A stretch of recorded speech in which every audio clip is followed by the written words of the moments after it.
Magandang gabi po. Muli, dalawa itong ating pag-usapan. Una ay itong pagre-retiro ng tatlong matataas na opisyalis ng Commission on Election. At hindi natin alam kung sinong papalit, pero ganun pa man, bitin pa rin yung mga kasong disqualification ni Bongbong Marcos. Okay, mamaya pag-usapan natin yan.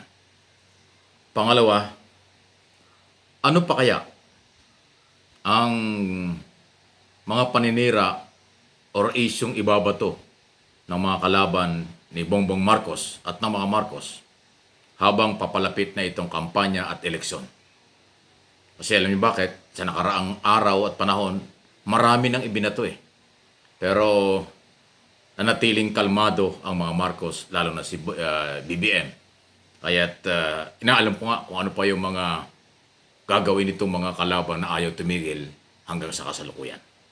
Anyway, bago natin ituloy, muli, dun po sa hindi pa nakakapag-subscribe dito sa channel na ito, subscribe na po kayo sa Mike Abe Opinions. Click ang notification bell at paki-like and share na rin po ninyo sa ating mga kababayan at kaibigan nyo dito at sa abroad. Marami pong salamat. Okay? Unang pag-usapan natin ay ito nga pong opisyali na pagre-retiro ng tatlong opisyal, si Chairman Abbas, Commissioner Guanzon at Commissioner Ko.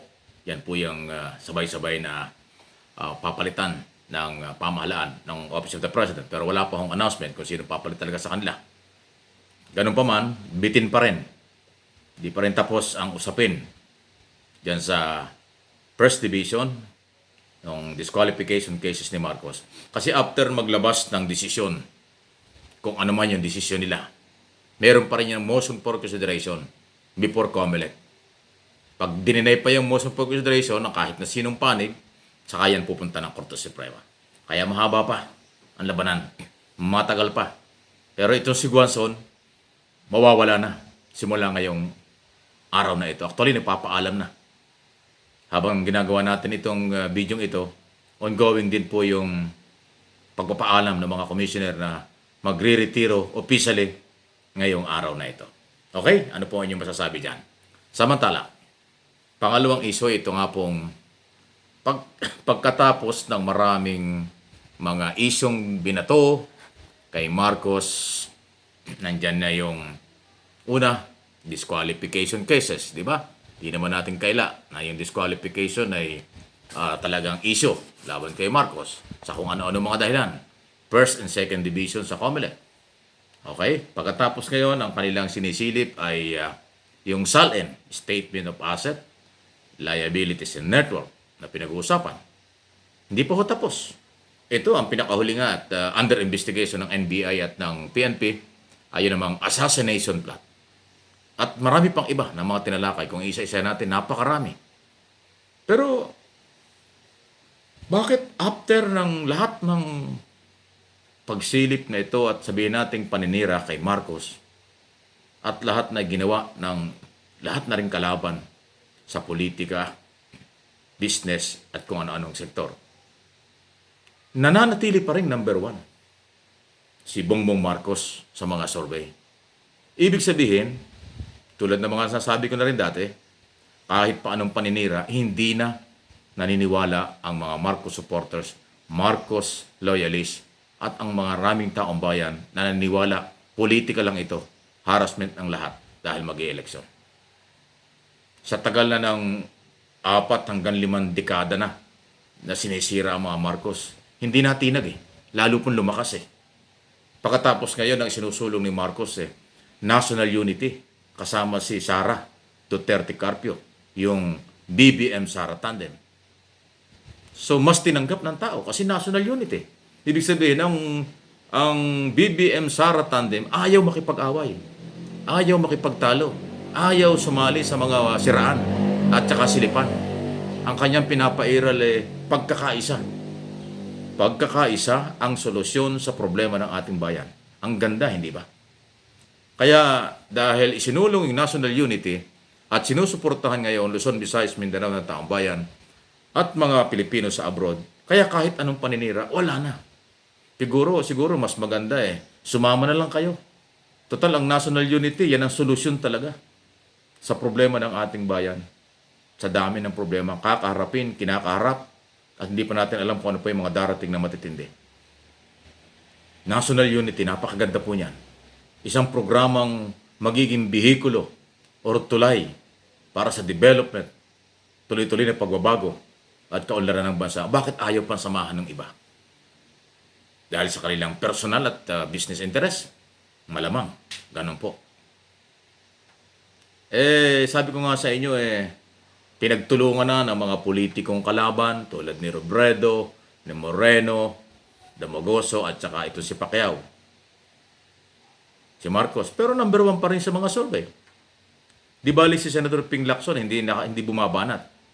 Dissenting ang kampanya ni Lacson. Ayaw niya ng siraan, ayaw niya ng intriga, ang kanya ay plataforma. Okay yun. Hindi katulad nitong Robredo, Dumagoso at Pacquiao, panay ang banat kay Marcos. Kunwari pa, hindi sila nakikialam, pero grabe yung mga banat nila. At saka nung kanilang mga operation. Alam natin, may kanya-kanya silang taong bumabanat talaga. Pero, kahit nga anong gawin, bakit number 1 pa rin? Iisa at isa ang sagot. Namanhid na ang mga tao. Ayaw nang maniwala ng mga tao sa mga paninira nila sa mga Marcos. At yun ay mahirap nang baliin. Ano man ang mangyari hanggang Mayo, 9 o after election pa, lalo na pag nanalo, hindi na yan magbabago. Lalo pa silang lalakas.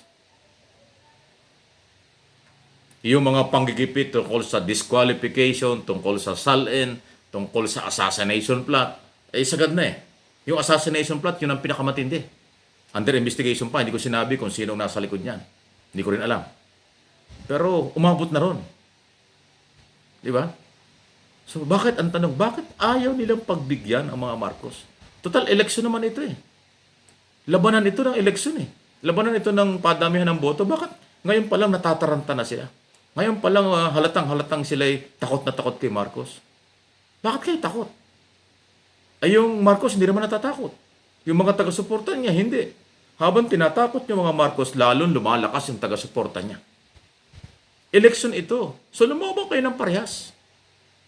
At ito ang tandaan nyo, sa tagal na nating nakasubaybay sa politika, ang patuloy na naninira kay Marcos at sa taong bayan na mga taga-suporta nila, lalo kayong hihina sa tao. Lalong hihina ang suporta nyo sa eleksyon. Tandaan nyo sinasabi ko.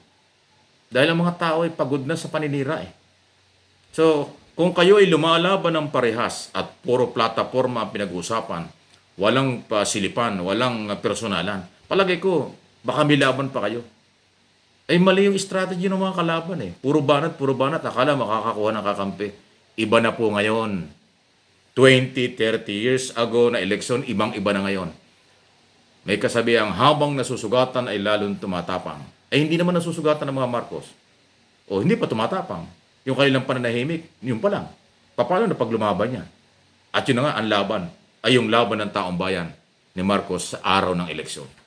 Mahihirapan kayo pag hindi kayo nagbago ng strategy kung sa inyong mga banat sa mga Marcos. Inuulit ko, habang binabanatan nyo mga Marcos, lalong lumalakas ang Marcos supporters at Marcos loyalists. Tandaan nyo yan. Kung ayaw maniwala, nasa inyo yan.